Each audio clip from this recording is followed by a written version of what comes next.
ലാലേട്ട എന്ന് മലയാളി പ്രേക്ഷകരെ കൊണ്ട് തുടരും എന്ന ഈ സിനിമയിലൂടെ ഒത്തിരിയേറെ സ്നേഹത്തോടെ മോഹൻലാലിനെ വീണ്ടും വിളിപ്പിച്ചിരിക്കുന്നു തരുൺ മൂർത്തി എന്ന അനുഗ്രഹീത സംവിധായകൻ. ഞങ്ങളും പറയുന്നു തുടരൂ തുടരൂ തുടർന്നോളൂ ലാലേട്ട എന്ന്. ഞാനൊരു കാര്യം പറയട്ടെ, കാശ് മുടക്കി സിനിമ കാണാൻ പോകുന്ന മലയാളിക്ക് പൊതുവെ ഒറ്റ ആഗ്രഹമേ ഉണ്ടാകാറുള്ളൂ. അതെന്താണെന്നല്ലേ? തിയേറ്റർ വിട്ടിറങ്ങി പോരുമ്പോഴും സംതൃപ്തമായ മുഖഭാവത്തോടെ ആകണമെന്ന് മാത്രമാണത്. സത്യം പറയട്ടെ, പൂർണ്ണമായും ഒരു നല്ല സിനിമ കണ്ട സംതൃപ്തിയോടെ തന്നെയാണ് ഓരോ പ്രേക്ഷകനും തുടരൂ എന്ന ഈ സിനിമ കണ്ടിറങ്ങി വരുന്നതെന്ന് ഞങ്ങൾ ഉറപ്പു നൽകുന്നു. നിങ്ങളും അത് കണ്ട് ഉറപ്പുവരുത്തണമെന്നാണ് കേനൂസിന് തുടരും എന്ന സിനിമയെക്കുറിച്ച് പറയാനുള്ളത്. ചെറിയൊരു കാര്യത്തിൽ ഒന്ന് രണ്ട് സീനുകളെക്കുറിച്ച് അഭിപ്രായ വ്യത്യാസം ഉണ്ടെങ്കിലും ആ കാര്യം ആദ്യമേ വിളമ്പി ഇത്രമാത്രം നല്ലൊരു സിനിമയെന്ന ഈ മഹാസാഗരത്തിൽ ഒരു തുള്ളി മാലിന്യമുണ്ടെന്ന് പോലും ഒരു സൂചന പങ്കുവെക്കാൻ ഞാൻ ആഗ്രഹിക്കുന്നില്ല. ഈ റിവ്യൂവിന്റെ അവസാന ഭാഗത്ത് അതെന്താണെന്ന് ഞാൻ വെളിപ്പെടുത്തിക്കൊള്ളാം. ഈ സിനിമയുടെ ഭാഗങ്ങളുമായി ചേർത്ത് വെക്കാൻ പറ്റുന്ന സമാന സാഹചര്യങ്ങളിലുള്ള സംഭവങ്ങൾ നമ്മുടെ കൊച്ചു കേരളത്തിൽ ചിലതൊക്കെ ചിലപ്പോഴൊക്കെ ഉണ്ടായിട്ടുണ്ട് എന്നതൊരു സത്യമാണ്. എന്നാൽ അതിനെക്കുറിച്ച് ഞാനിവിടെ പ്രതിപാദിച്ചാൽ ആ കഥയാകുമോ ഈ കഥയെന്ന് കരുതി എൻ്റെ ഈ റിവ്യൂ കാണുന്നവർ ഒരുപക്ഷെ മുൻവിധിയോടെ തുടരും എന്ന നല്ല സിനിമയെ വിലയിരുത്തുമെന്നതിനാൽ ഒരിക്കലും ആ കാര്യങ്ങളും ഞാനിവിടെ പരാമർശിക്കുന്നില്ല. അത്യുഗ്രൻ പെർഫോമൻസ് ആണ് മോഹൻലാൽ എന്ന നടൻ ഈ സിനിമയിൽ നമുക്ക് മുമ്പിൽ കാഴ്ചവെക്കുന്നത്. ലാസ്റ്റ് സീനിൽ മുരുക എന്ന ഒരു വിളി കേൾക്കുമ്പോൾ പുലിമുരുകൻ വീണ്ടും നമ്മുടെ ഓർമ്മയിൽ എത്തിയേക്കാം. പക്ഷെ പുലിമുരുകനെയും ലൂസിഫറിനെയും എമ്പുരാനെയും ഒക്കെ എത്രയോ കാതം പുറകിലേക്ക് മോഹൻലാലിനെ കൊണ്ട് തരുൺ മൂർത്തി തുടരും എന്ന ഈ സിനിമ കൊണ്ട് തള്ളി മാറ്റിയെന്ന് പറയാതിരിക്കാൻ വയ്യ. നമ്മുടെ ആ പഴയ മോഹൻലാലിനെ തിരിച്ചു കിട്ടിയെന്ന സംതൃപ്തിയിലാണെന്ന് മലയാളി പ്രേക്ഷകരെല്ലാം. ഒന്ന് പൊട്ടിക്കരയാൻ ആഗ്രഹിക്കുമ്പോഴും ആ നിസ്സഹായത ഉള്ളിലൊതുക്കി കരയേണ്ടി വരുന്ന കളിച്ചിരികളുള്ള ഏതെങ്കിലും ഒരു അങ്കിളായോ പിതാവായോ സഹോദരനായോ ഭർത്താവായോ ഒരു കൂട്ടുകാരനായോ ഏത് കഥാപാത്രമായിട്ടാണെങ്കിലും പോലും നമുക്കന്യനായി തോന്നാത്ത ആ മോഹൻലാൽ കഥാപാത്രത്തെ കണ്ടിട്ട് കാലമേറെയായിരുന്നു മലയാളിക്ക്. തരുൺ മൂർത്തി എന്ന സംവിധായകൻ മലയാളി പ്രേക്ഷകർക്ക് നൽകിയ ഉറപ്പ് ഓർമ്മയില്ലേ? മോഹൻലാലിന്റെ ആരാധകരിൽ സ്ലീപ്പർ സെല്ല് എന്നൊന്നുണ്ടെന്ന്. അതെ, ആ ആരാധകർക്ക് അവരുടെ സ്വന്തം ലാലേട്ടനെ കാണിച്ചു തരാമെന്നോ മറ്റോ പറഞ്ഞ അയാളുടെ വാക്കോർക്കുന്നില്ലേ? തരുൺ മൂർത്തി ഇതാ നമുക്ക് മുന്നിൽ കാണിച്ചു തന്നിരിക്കുന്നു. അദ്ദേഹം വാക്ക് പാലിച്ചിരിക്കുന്നു. പ്രേക്ഷകർ ഏറെ കാലമായി കൊതിച്ചിരുന്ന ആ മോഹൻലാലിനെ ഇതാ തുടരും എന്ന ചിത്രത്തിൽ നമുക്ക് കാണാൻ കഴിയും. ആ നാട്ടുകാർക്ക് ഒരു കൂട്ടുകാരനായും മക്കൾക്കൊരച്ഛനായും വീട്ടുകാരിക്ക് തികഞ്ഞ ഭർത്താവായും മക്കളുടെ കൂട്ടുകാർക്കൊരങ്കിളായും ലാൽ എന്ന ആ മഹാനടൻ ഷൺമുഖൻ എന്ന ഒരു സാധാരണ ടാക്സി ഡ്രൈവർ കഥാപാത്രമായി സരസമായ രംഗങ്ങളിലൂടെ ആടിത്തിമിർക്കുകയാണ് ആദ്യമെല്ലാം ഇവിടെ. ബെൻസ് എന്ന വിളിപ്പേരുള്ള ഷൺമുഖൻ എന്ന കഥാപാത്രം നമുക്കൊക്കെ പരിചയമുള്ള നമ്മുടെ തൊട്ടടുത്ത വീട്ടിലെ ഒരാളായി ഒരുപക്ഷെ തുടക്കം മുതലേ നമുക്ക് തോന്നുന്നത് കൊണ്ടാകും പിന്നീടുള്ള കഥയ്ക്ക് തീ പിടിക്കുമ്പോൾ നമുക്കും ശരീരത്തിന് പൊള്ളൽ അനുഭവപ്പെടുന്നതും ഇരിക്കുന്ന സീറ്റ് പോലും നമുക്ക് സൗകര്യക്കുറവായി തോന്നുന്നതും രക്തധമനികളെ വിജൃംഭിപ്പിച്ച് നമ്മെ എരിപരി കൊള്ളിക്കുന്നതും പ്രവചനാതീതമായ വരാൻ പോകുന്ന ഓരോ സീനുകളെയും ഓർത്ത് ആകാംക്ഷയോടെ നാം ആ കുടുംബത്തോട് ചേർന്ന് അല്ലെങ്കിൽ ആ കഥയോടൊപ്പം നമ്മുടെ മനസ്സും സഞ്ചരിക്കുന്നതും നാം അനുഭവിച്ചറിയേണ്ടതുണ്ട്. പവിത്രം എന്ന പേരിൽ ഒരു മില്ല് നടത്തുന്ന ലളിത എന്ന ശോഭനയുടെ കഥാപാത്രം. ഒരാൺകുട്ടിയും ഒരു പെൺകുട്ടിയും അടങ്ങുന്ന രണ്ട് മക്കളവർക്ക്. വീട്ടിൽ രണ്ട് വളർത്തുപട്ടികളും ഒരു പഴയ അംബാസിഡർ കാറും. ഷൺമുഖത്തെയും കുടുംബത്തെയും ജീവനേക്കാളേറെ സ്നേഹിക്കുന്ന കുറെ സുഹൃത്തുക്കൾ. ഇതാണ് ആ കുടുംബവും ആ കുടുംബത്തിൻ്റെ പശ്ചാത്തലവും. പഴയ ആ അംബാസിഡർ കാറിനോട് ഷൺമുഖത്തിന് വലിയൊരു വൈകാരികതയുണ്ട്.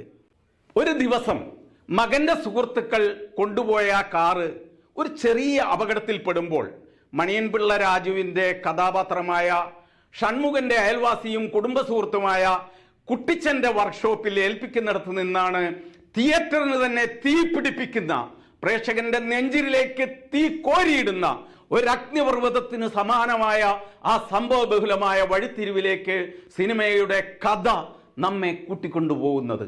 പക്ഷേ ആ കഥയുടെ ഒരു പൊടി പോലും ഞാനിവിടെ പറയില്ല തീർച്ച.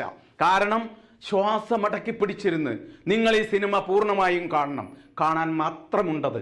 മോഹൻലാൽ എന്ന നടന്റെ അത്യുജ്വല പ്രകടനമാണ് ഈ സിനിമയെ വ്യത്യസ്തമാക്കുന്നതെങ്കിലും ശോഭന എന്ന നടിയെ മലയാള സിനിമാ ലോകത്ത് നിന്ന് ഉടനെയൊന്നും വിടമാട്ടെ എന്ന് നാം ഉറക്കെ പറയേണ്ടുന്ന, നാം ഇതുവരെ കണ്ടിട്ടില്ലാത്ത ഒരു വ്യത്യസ്ത പ്രകടനമാണ് ശോഭന എന്ന നടി നമുക്ക് ഈ ചിത്രത്തിലൂടെ കാണിച്ചു തരുന്നത്. പോലീസ് ഇൻസ്പെക്ടർ ജോർജ് മാത്തനായി വേഷമിടുന്ന പ്രകാശ് വർമ്മ പരസ്യ ചിത്രങ്ങളുടെ സംവിധായകനായിരുന്നു, വളരെ പ്രശസ്തനായിരുന്നു. വിസ്മയിപ്പിക്കുന്ന അഭിനയ മികവാണ്. ഒരു നനുത്ത പുഞ്ചിരിയുമായി CI റോളിൽ കടന്നു വന്ന് മലയാളം കണ്ട ഏറ്റവും ക്രൂരനായ വില്ലൻ കഥാപാത്രമായി ഒരുപക്ഷെ ഷോലയിലെ അംജദ് ഖാനെ അനുസ്മരിപ്പിക്കുന്ന തരത്തിൽ തുടരും എന്ന ഈ സിനിമയിൽ അദ്ദേഹം തുടരുന്നത്. കുതിരവട്ടം പപ്പുവിന്റെ മകൻ ബിനു പപ്പു എന്ന സബ് ഇൻസ്പെക്ടർ ബെന്നി എന്ന കഥാപാത്രവും എടുത്തു പറയാവുന്ന വില്ലൻ തന്നെയായാണ് ചിത്രത്തിൽ നിറഞ്ഞു നിൽക്കുന്നത്. 2 നായകളുണ്ട് സിനിമയിൽ എന്ന് ഞാൻ നേരത്തെ പറഞ്ഞിരുന്നല്ലോ അല്ലെ. ഇതിലേറെ ഒരു സിനിമയ്ക്കായി ഒരു സംവിധായകന് എങ്ങനെ ആ നായകളെ ഉപയോഗിക്കാനാകുമെന്ന് നാം അത്ഭുതപ്പെട്ടു പോകും. സൂപ്പറായിരിക്കുന്നു. മറ്റ് പുതുമുഖങ്ങളുടെ അഭിനയവും അങ്ങനെ തന്നെ മികച്ചതാണ്. സംഗീതം നൽകിയിരിക്കുന്നത് ജേക്ക് ബിജോയാണ്. ക്യാമറ ഷാജി കുമാറിൻ്റെതുമാണ്. വിഷ്ണു ഗോവിന്ദിന്റെ ഓഡിയോഗ്രാഫിയും ഷഫീഖ് ബിബിയുടെ കട്ടുകളുമെല്ലാം ആയിരിക്കും ചിത്രത്തിലേക്ക് ഒരുപക്ഷെ നമ്മെ ഇത്രമേൽ വലിച്ചടിപ്പിക്കുന്നത്.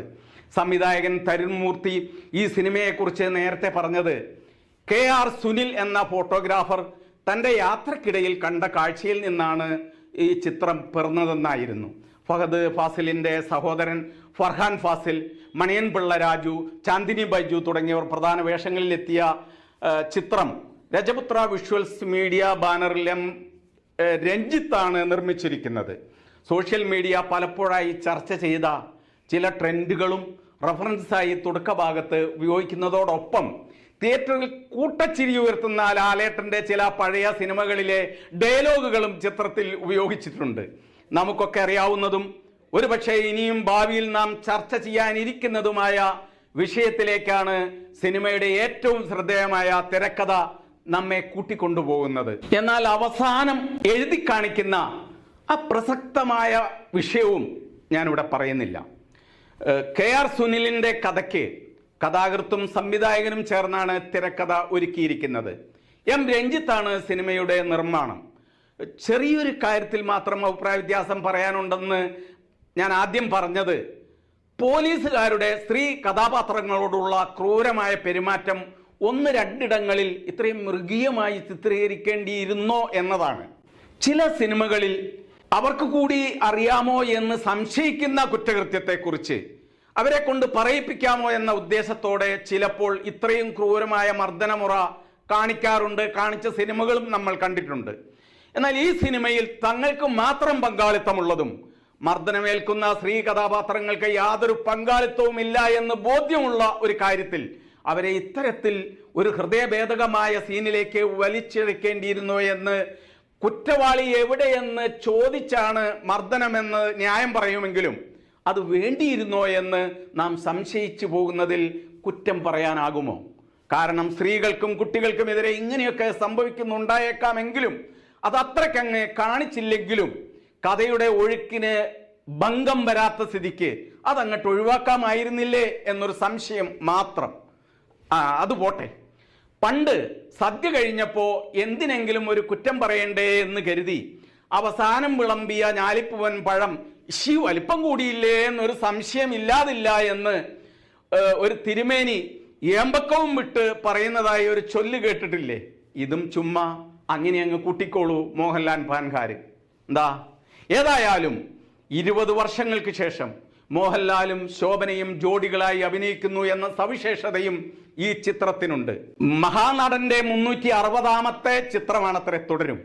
പഴയ അല്ലെങ്കിൽ ഒരു ദശാബ്ദം മുന്നേ വരെയുള്ള മോഹൻലാലിൻ്റെ അഭിനയം എന്നത് അഭിനയമായിരുന്നില്ല, അത് നമ്മുടെ ഇടയിലെ ഒരു വ്യക്തിയായി അദ്ദേഹം രൂപാന്തരപ്പെടുകയായിരുന്നു, അല്ലെങ്കിൽ ജീവിക്കുകയായിരുന്നു ഓരോ കഥാപാത്രങ്ങളും. അതിനേക്കാൾ എത്രയോ മികച്ച ഒരു ലാലേട്ടനെയാണ് നമുക്ക്, ആ പഴയ ലാലേട്ടനെ ആഗ്രഹിച്ചിരുന്നവർക്ക് തുടരുമെന്ന ഈ സിനിമയിലൂടെ ലഭിച്ചിരിക്കുന്നത്. സമീപകാലത്തെ പല സിനിമയ്ക്കും പ്രൊമോഷന് വേണ്ടി ലാലിനെ വല്ലാതെ വേഷം കെട്ടിച്ചിരുന്നു നിർമ്മാതാക്കളും സംവിധായകരും ഒക്കെ ചേർന്ന്. എന്നാൽ തുടരും എന്ന ഈ സിനിമയുടെ പ്രൊമോഷന് വേണ്ടി മോഹൻലാലോ നിർമ്മാതാക്കളോ കാര്യമായി ഒന്നും ചെയ്തില്ലെന്നാണ് കേൾക്കുന്നത്. എന്തിനിതിലേറെ മറ്റൊരു പ്രൊമോഷൻ, കാണികൾ, പ്രേക്ഷകർ അത് ഏറ്റെടുത്തു കഴിഞ്ഞിരിക്കുന്നു. ഇനി തുടർന്നോളൂ, ഇനി ഇതങ്ങോട്ട് തുടർന്നോളൂ മോനെ ദിനേശ, ലാലേട്ട എന്ന് മാത്രം പറഞ്ഞുകൊണ്ട് നിർത്തട്ടെ.